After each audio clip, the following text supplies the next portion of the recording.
सुनाई दे रहा है?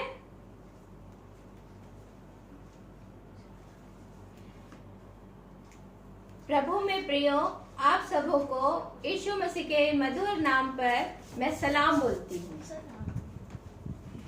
आइए प्रार्थना करें।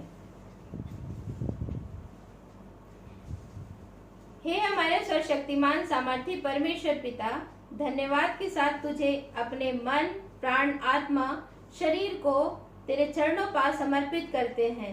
प्रभु जी, हमारी यह विनती है कि हम अपने शरीर को तेरा मंदिर बना सकें, ताकि तू हम में वास कर सके और अपना हृदय तुझे अर्पित कर सके। सुंदर वचन जो तूने हमें पाक कलाम के माध्यम से दिया है, उस के लिए हम प्रार्थना करते हैं कि इसे हम पढ़ें, समझ सके, सीख सके, औरों को भी सिखाने वाले हो सके और बताने वाले हो सके। वचन की गूढ़ भरी बातों को जब बताती हूँ प्रभु जी, गंभीरता पूर्वक बोल सकूं, ताकि हम सब उससे फलवंतकारी हो सके। सारी आदर, महिमा, जलाल तुझे देते हुए तेरे प्यारे बेटे प्रभु यीशु मसीह के नाम से मांगती हूँ, आमीन।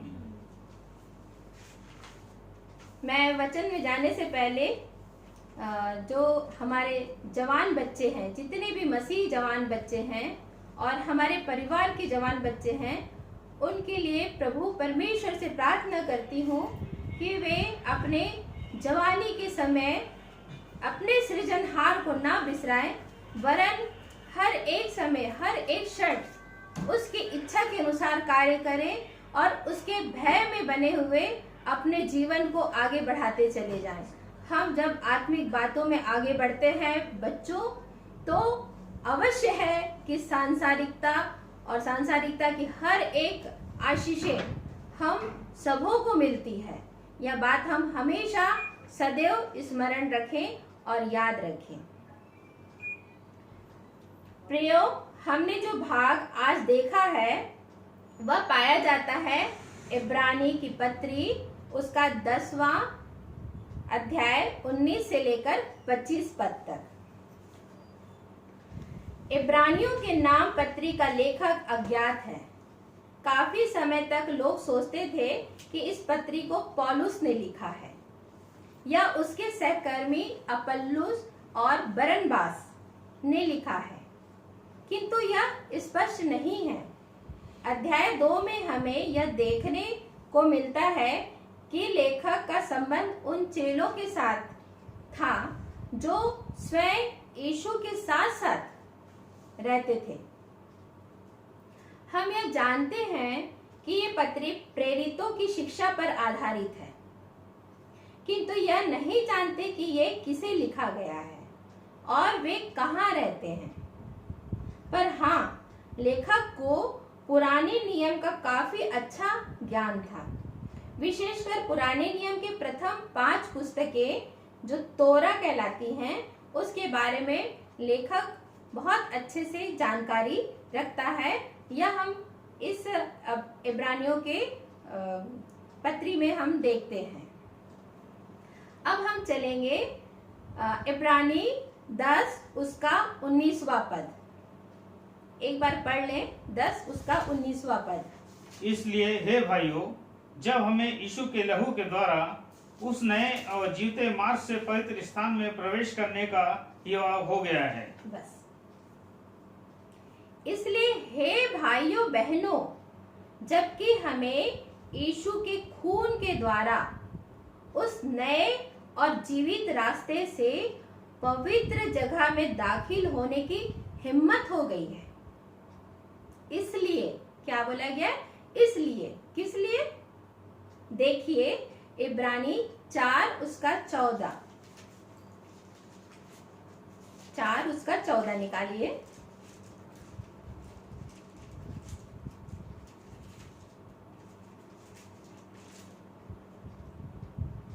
इसलिए जब हमारा ऐसा बड़ा महायाजक है जो स्वर्गों से होकर गया है, अर्थात परमेश्वर का पुत्र यीशु, तो आओ हम अपने अंगीकार को दृढ़ता से थामे रहें। इसलिए जब हमारे ऐसे महायाजक या महापुरोहित जो स्वर्ग में दाखिल हो चुके हैं, अर्थात परमेश्वर के बेटे यीशु, जो तो आओ हम अपने विश्वास को मजबूती से थामे रहें।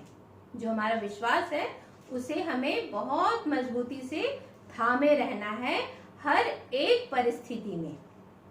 इसलिए हे पवित्र भाइयों, तुम जो ऊपरी बुलाहट में भागी हो, अर्थात हम जो विश्वासी हैं, जिन्होंने यीशु को अपना उद्धारकर्ता मान लिया है, उस प्रेरित और महायाजक यीशु पर ध्यान करो, जिसे हम कबूल या अंगीकार करते हैं। हम सब कबूल करते हैं, अंगीकार भी करते हैं। और अब इसलिए कि हम उन बातों पर जो हमने सुनी है, और अब और भी ज्यादा हमें उस पर मन लगाना है, और ज्यादा मन लगाएं। हमें इन बातों को अपने अंदर धरे रहना है और यीशु पर विश्वास कर उसकी आज्ञाओं को मानना है। उसने इस पृथ्वी पर मनुष्य रूप लेकर जो कार्य किए हैं, उन्हें हमें भी करना है। जो आदर्श हमें दे गया है, आदर्श दे गया है, ये हमें पता है। पहला पत्रस 2:21 जिसे भी मिलता है पढ़ लीजिए। देखिए हमें क्या क्या आदर्श दिया है उन्होंने। इसके पहले से भी पढ़ेंगे तब भी। क्योंकि धर्म के मार्ग का ना जानना ही उसके लिए उससे भला होता कि उसे जानकर उस पवित्र आज्ञा से फिर जाते जो उन्हें सौंपी गई थी। पहला पत्रस 2:21 और तुम इसी के लिए हो, क्योंकि मसीह भी तुम्हारे लिए दुख उठाकर तुम्हें एक आदर्श दे गया है कि तुम भी उसके पथ चिन्हों पर चलो। और आगे क्या क्या करना है वो भी बताया गया है। ना तो उसने पाप किया और ना उसके मुंह से छल की कोई बात निकली। वह गाली सुनकर गाली नहीं देता था और दुख उठाकर किसी को भी धमकी नहीं देता था, पर अपने आप को सच्चे न्याय के हाथ में सौंपता था। देखिए यह जो भाग है, यदि हम जो जवान बच्चे हैं, हमारे मसीही बच्चे हैं, इस भाग को अच्छे से समझ जाएं और उसके अनुसार कार्य करें, तो वह निश्चित यीशु के आदर्श पर चलने वाले हो सकेंगे। तो जो आदर्श हमें दे गया है, ये अभी हमने पढ़ा, पहला पत्रस 2:21 से लेकर। परमेश्वर अपने आप को बेटे के रूप में इस संसार पर लाकर क्या किया, उसने प्रैक्टिकल करके दिखाया। हम करते हैं, पढ़ते हैं, तो प्रैक्टिकल और थ्योरी दोनों के बारे में हमें समझ है। तो परमेश्वर ने अपने बेटे को, मतलब अपने आप को बेटे के रूप में संसार में लाया और दिखाया कि देखो कि संसार में रहकर संसारिकता में रहना और उसके बने रहने के साथ साथ हमें क्या क्या करना है। यीशु मसीह ने हमें यह आदर्श दिया है। इन्हें हम वचन से हमें क्या करना है, इसके लिए हमें वचन से पढ़ना है और हमें भी सिर्फ इन्हीं बातों को करना है। सिर्फ यही बातों को हमें जो प्रैक्टिकली हमें बताया गया है, वही बातें हमें करना है। तभी प्रियो हम अपने विश्वास को मजबूती से थामे रहेंगे। हमें भी यीशु के लहू के द्वारा उस नए और जीवित रास्ते से पवित्र जगह में दाखिल होने का हियाव हुआ है ना, हिम्मत हो गई है। हमें भी अब वह हिम्मत हो चुकी है, हियाव हो चुका है। 19वें पद में यही लिखा है, अभी हमने पढ़ा है। प्रियो, पहले के समय में वर्ष में एक बार प्रधान पुरोहित को महापवित्र स्थान में प्रवेश करने का मौका प्राप्त होता था। वह बिना लहू लिए नहीं जाता था, जिसे वह अपने और लोगों के द्वारा की गई गलती के प्रायश्चित के लिए चढ़ाता था। इब्रानियों 9:7 निकाल लीजिए, जिसे भी मिलता है वो पढ़ लीजिए। इब्रानी 9 उसका 7।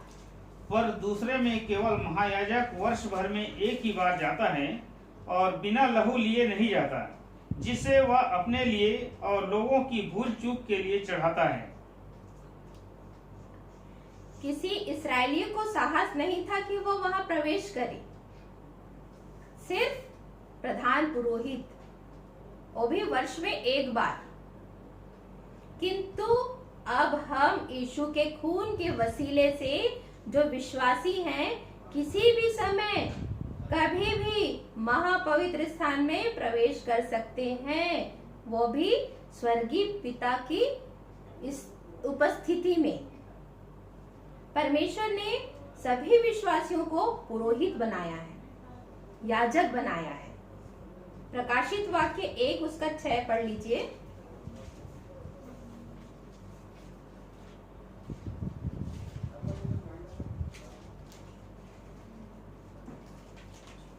जिसे भी मिलता है जल्दी पढ़ लीजिए प्लीज।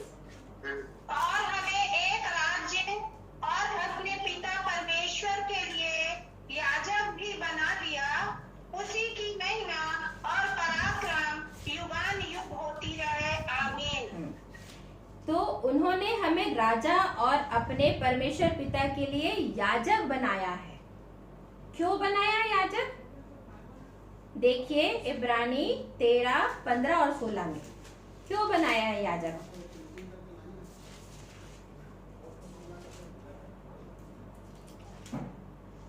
इसलिए हम उसके द्वारा स्तुति रूपी बलिदान अर्थात उन होठों का फल जो उसके नाम का अंगीकार करते हैं, परमेश्वर को सर्वदा चढ़ाया करें। भलाई करना और उदारता दिखाना ना भूलो, क्योंकि परमेश्वर ऐसे बलिदानों से प्रसन्न होता है। हाँ। इसलिए हम यीशु के द्वारा स्तुति रूपी बलिदान, स्तुति कहाँ से करते हैं? अपने मुख से। स्तुति रूपी बलिदान अर्थात उन होठों का फल जो उनके नाम का अंगीकार करते हैं। देखिए जब हम अपने होठों से उसकी स्तुति महिमा करते हैं, तो इन्हीं होठों से अपशब्द, गंदी बातें, गालियां, बुरी बातें नहीं करनी है, बिल्कुल भी नहीं करना है। बहुत सचेत होकर हमें अपने मुंह के वचन बाहर निकालने हैं, जिससे परमेश्वर की बड़ाई, जिस बातों में परमेश्वर की बड़ाई होती है, सिर्फ वही बातें करना है।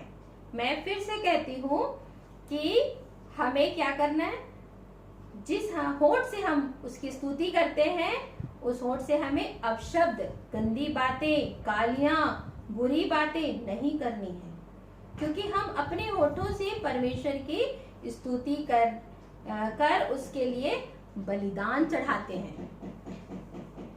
फिर बोला गया है भलाई करना।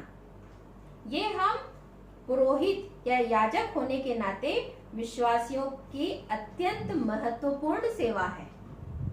और उदारता न भूलो, परमेश्वर हमारे स्तुति, भलाई, उदारता से अत्यंत प्रसन्न होते हैं, क्योंकि हम देखिए पहला पत्रस 2 उसका 9 में क्या बताया है, क्यों होते हैं ये पर तुम एक चुना हुआ वंश और राजपदधारी याजकों का समाज और पवित्र लोग और परमेश्वर की निज प्रजा हो, इसलिए कि जिसने तुम्हें अंधकार में से अपनी अद्भुत ज्योति में बुलाया है, उसके गुण को प्रकट करो। हाँ प्रियो, हम एक चुना हुआ वंश, शाही पुरोहित अर्थात राजपदधारी पवित्र राष्ट्र, याजकों का समाज और परमेश्वर के लोग हैं। ये बात हमें हर क्षण स्मरण करना है कि हम परमेश्वर के लोग हैं, और इसे हमें अच्छे से समझना है कि हम एक अलग वर्ग के लोग हैं। जितने भी विश्वासी हैं वे, और परमेश्वर ने, जितने भी विश्वासी हैं वे, परमेश्वर ने हमें अंधेरे मतलब अंधकारपूर्ण जीवन, जो सांसारिक जीवन है, उससे अपनी अनोखी रोशनी का न्योता देता है। हमें चुनाव करना है कि अंधकार जो सांसारिकता है उसमें जाएं या रोशनी में चले और अपनी अच्छाइयों को दिखलाएं। तो प्रियो, परमेश्वर ने सभी विश्वासियों को पुरोहित या याजक बनाया है और हम जो विश्वासी हैं परमेश्वर की उपस्थिति में अपने प्रधान पुरोहित अर्थात महायाजक यीशु के पीछे आ सकते हैं।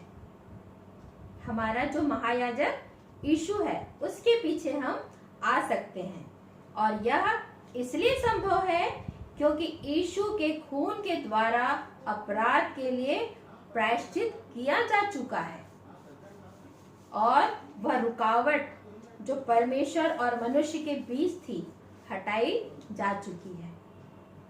इब्रानी 10 उसका 20वां पद में देखने को मिलता है। एक बार पढ़ लीजिए उसे, फिर बताती हूँ मैं। जो उसने पर्दे अर्थात अपने शरीर में से होकर हमारे लिए अभिषेक किया है। दूसरा जो हमने 19 के बाद 20 देखा है कि जो यीशु ने पर्दे अर्थात अपनी देह में होकर हमारे लिए खोल दिया है, हमारा अभिषेक किया है। पुराने नियम में परमेश्वर की वाचा प्रतिज्ञा जो लोगों को दूर ही रखती थी, यह देख लेंगे हम निर्गमन 19 उसके 21 से 25 पद में, निर्गमन 27 उसके 9 से 19 पद में पढ़ेंगे तो यह पाते हम कि बड़े सावधानी और सतर्कता से पवित्र बने रहने के साथ परमेश्वर के समीपी में जाने को मिलता था। वह भी बहुत नियम और व्यवस्था के साथ हमें यह कार्य करना पड़ता था। इसकी तुलना मसीह के इस रास्ते से की गई है। यह एक जीवित राह है जो मसीह के जीवन पर निर्भर है। जो विश्वास करते हैं उन्हें नया आत्मिक जीवन देती है। मिलाप वाले तंबू और मंदिर दोनों में ही एक पर्दा था जिसमें पवित्र और महापवित्र स्थान बटा हुआ था। निर्गमन 26 उसका 31 से 35 पद में पढ़ेंगे तो ये पाते हम, और इब्रानी 9 उसका 1 इसे पढ़ लेंगे। इब्रानी 9 उसका 1। उस पहली वाचा में भी सेवा के नियम थे और ऐसा पवित्र स्थान था जो इस जगत का था। इसमें यह दिखाता है कि परमेश्वर की मौजूदगी तक पहुंचने वाला पथ अभी तक प्रकट नहीं हुआ था, है ना। जो हम पुराने नियम में पढ़ते हैं निर्गमन 26 उसका 31 से 35 पद और निर्गमन को भी पढ़ते हैं तो ये पाते हैं हम कि जो परमेश्वर की मौजूदगी में पहुंचने तक का जो पथ है वह प्रकट नहीं हुआ था। पर्दा मसीह को दिखाता है। जब मसीह देह में आकर हमारे गुनाहों के लिए मरे और हमारे अपराध के लिए मरे, तब मंदिर का पर्दा ऊपर से नीचे तक फट गया था। यदि हम इसे दूसरे शब्दों में कहें तो यीशु मसीह की मृत्यु ने पिता की उपस्थिति में जाने का रास्ता खोल दिया। अब उस महापवित्र स्थान में हम मसीह की क्रूसित देह के कारण जो हमारे लिए तोड़ी गई उसमें दाखिल हो सकते हैं। इब्रानी 9 उसका 21वां पद, उसी में हम आगे चलते हैं तो यीशु जो हमारा महान याजक है वह हमारा मध्यस्थ है, जो परमेश्वर के घर का अधिकारी है। परमेश्वर के घर अर्थात उसका घर हम हैं, हम स्वयं। हम में ही परमेश्वर का वास होता है। परमेश्वर का घर कहीं ऐसे जगह में नहीं है।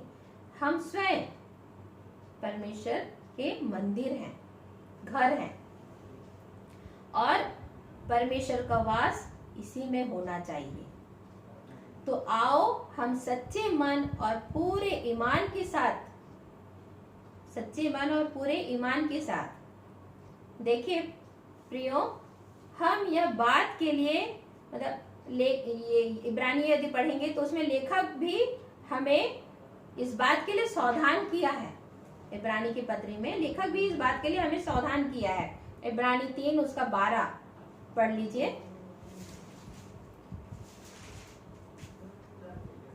हे भाइयों, चौकस रहो कि तुम में ऐसा बुरा और अविश्वासी मन न हो जो तुम्हें जीवते परमेश्वर से दूर हटा ले जाए। हे भाइयों बहनों, सावधान रहो कि तुम में ऐसा बुरा और अविश्वासी मन ना हो जो जीवित परमेश्वर से दूर हट जाए। एक प्रकार से उसने हमें अलर्ट भी किया है ना। फिर से इब्रानी उसका 10वें का 22वां पद में इसे पढ़ लीजिए। तो आओ, जिसे मिलता है पढ़ लीजिए। इब्रानी 10। तो आओ हम सच्चे मन और पूरे विश्वास के साथ और विवेक का दोष दूर करने के लिए हृदय पर छिड़काव लेकर और देह को शुद्ध जल से धुलवा कर परमेश्वर के समीप जाए। परमेश्वर की समीपी में आने के लिए यहाँ पर बताया गया है। हमें जो तैयारी करनी है वह हमें क्या करना, पूरे ईमान के साथ सच्चे मन से और विवेक मतलब कॉन्शियस के कचोटते रहने पर सारी बातों को दूर करने के लिए, मतलब सारी बुराइयों को दूर करने के लिए अपने मन पर छिड़काव लेकर, अर्थात यह छिड़काव हृदय के भीतरी अनुभव को बताता है। अपने हृदय के भीतरी अनुभव को यह छिड़काव बताता है।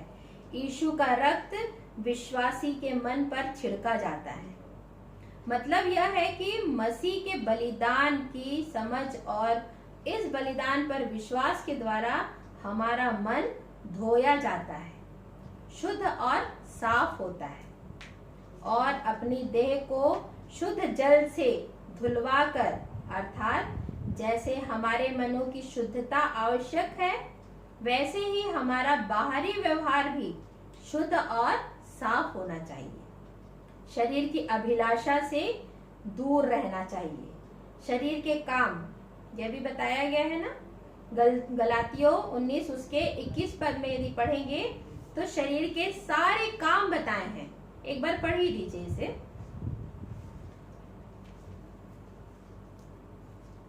गलातियों 5 उसका 19 से 21 पद में।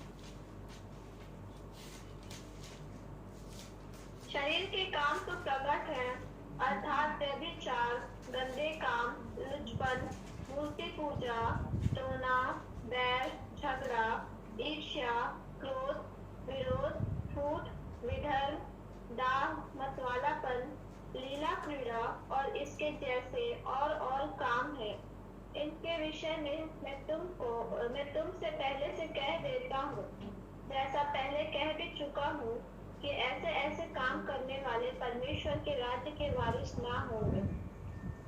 तो ये हमारे शरीर के जितने भी काम बताए हैं इन्हें हमको उनसे बचा कर रखना है। ये सारे काम हमें नहीं करने हैं। पुराने नियम में शरीर की शुद्धता भी बताई गई है। निर्गमन 30 उसका 17 से 21 में पढ़ने पर यह मिलता है, ऐसा ना करने से मर जाओगे, यहाँ तक बताया गया है। यदि ऐसा ना किया जाए तो वहां परमेश्वर के द्वारा कठिन से कठिन नियम बताया जाता है कि ऐसा नहीं करना, ऐसा करना है, ये नहीं करोगे तो ये हो जाएगा। बहुत कठिन नियम बताया गया है। लेकिन अब हम जो विश्वासी हैं उनके लिए, इनके लिए भी यह नियम है। पुराने नियम में जो नियम बताए जाते थे, पुराने नियम की पुस्तकों में यदि हम पढ़ते हैं तो बहुत सारे नियम बताए जाते थे, व्यवस्था बताई जाती थी और बहुत सारे रिस्ट्रिक्शन भी रहते थे। वही अब भी है। हम जो विश्वासी है, यीशु मसीह को पर विश्वास कर चुके हैं, वही सारे नियम हमारे ऊपर भी है। कैसे है? उनके लिए भी यह नियम है कि हमें अपने मन, हृदय, देह, शरीर, हर एक चीज को शुद्ध और साफ और पवित्र करके रखना है, नहीं तो हम मृत मनुष्य के समान हैं। नया नियम जीवित रास्ता परमेश्वर पिता ने अब नया और जीवित रास्ता परमेश्वर पिता ने अब हमारे लिए खोल दिया है। हमें जरूरत है कि सच्चे मन से उसके समीप में जाएं और बने रहें। सच्चे मन से उसके समीप में आना है और बने भी रहना है। और यही नहीं, केवल अपने आप को हमें यह नहीं करना है, प्रेम और भले कामों के द्वारा एक दूसरे को बढ़ाते जाएं। यहाँ पर भी लिखा है कि प्रेम और भले कामों में उकसाने के लिए हम एक दूसरे की चिंता किया करें, एक दूसरे का ध्यान रखें। 24वें पद में हमें परमेश्वर और विश्वासियों के संबंध में यह दिखाता है कि एक दूसरे के प्रति हमारी ये जिम्मेदारियां हैं कि मेल मिलाप के द्वारा एक दूसरे का हमें ध्यान रखना है। और जो हम इन सारी बातों को होता देखें, अभी तो ऐसा लग रहा है कि सचमुच में ये सारी बातें हो रही हैं, और हर क्षण हर दिन ऐसा लगता है कि अब पृथ्वी का अंत हो ही जाएगा। बहुत सारी ऐसी बातें हमारे सामने आने लगी हैं। यही बोला जा रहा है कि जो हमें इन बातों पर मन नहीं लगाना है कि क्या हो रहा है, क्या नहीं हो रहा है, क्यों हो रहा है, कैसे हो रहा है, कब हो रहा है, ये नहीं सोचना है, ये नहीं करना है। जो सिर्फ आते देखें हम इन बातों को, तो क्या करना है? जो हम इन सारी बातों को होता देखें, जिससे हमें यह लगे कि यीशु मसीह का आगमन निकट है, त्यों हमें परमेश्वर की समीपी में बने रहकर और अधिकाई से इन बातों में लगे रहना है। प्रियो, ये बहुत गंभीर और बहुत सोचने वाली और मनन करने वाली बात है कि परमेश्वर के समीपी में हमें बने रहना है और अधिकाई से इन बातों में लगे रहना है। यहाँ पर लिखा भी है ना कि एक दूसरे के साथ इकट्ठा होना ना छोड़े, जैसा कि कितनों की रीति है, पर एक दूसरे को समझाते रहें, और जो उस दिन को निकट आते देखो, त्यों और भी अधिक किया करो। और भी अधिकाई से इन बातों में लगे रहना है और दूसरों को भी बताना है। यह बात अपने तक नहीं सीमित रखना, हमें दूसरों को भी सारी बातें बताना है। परमेश्वर पिता इन वचन की गहराई और गंभीर भरी बातों से हम सबों को समझ की आत्मा दे।